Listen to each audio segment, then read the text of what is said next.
Alright guys, Cook, Illinois. I'm coming up to a red light. I stop. Look in the intersection. There's a motorcycle down in the intersection. Look a little bit farther to the left. There's a rider down in the intersection, lane spreading. Nobody around. It just happened. Emergency vehicles not showed up yet. So I get out and I go running over there and I see a lot of blood. Guy's laying in it. Looked like a head injury.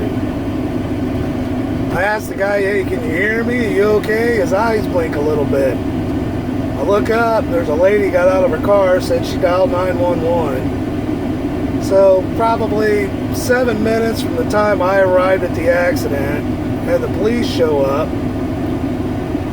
The guy, starts getting a little bit more responsive, starts coming around, moving, trying to get him to lay still. He's got, it's a bad accident. He's got a head injury.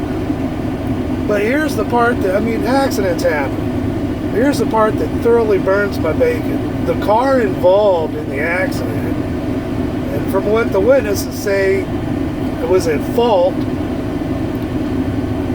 It was probably 15 minutes before the guy even got out of his car to come up and see if the rider was okay.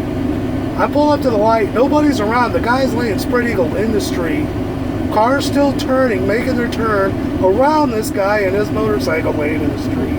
The car involved never got out and checked on the guy. I didn't even see it happen, and I was the first person to go up and check on this poor guy. If your day is so busy that you're involved in an accident, I ain't gonna say it caused it, I didn't see it, I don't know. But if you're involved in an accident, and if your day is so hectic, you can't take time out of your day to check on your fellow man that's been involved in the accident, that's laying in the street unresponsive, bleeding with cars driving around his body.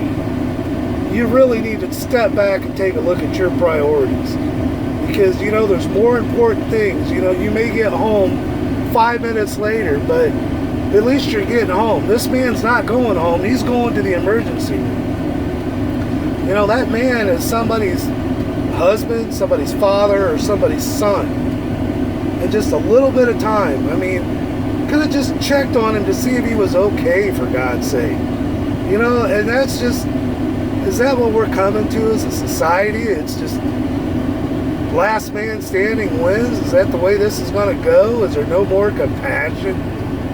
The guy could have, I thought he was dead when I walked up, but he responded. And by the time, I left the scene, he was starting to move. He was trying to get up. We had to explain to the guy, you laid your bike down, you've been in an accident. So hopefully he's going to recover, and no issues. But come on, show some. If you see somebody laying in the street bleeding, at least check with them.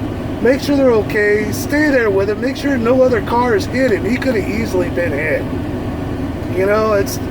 We're human beings here. None of us gets out of this race of life alive. Let's show some compassion here.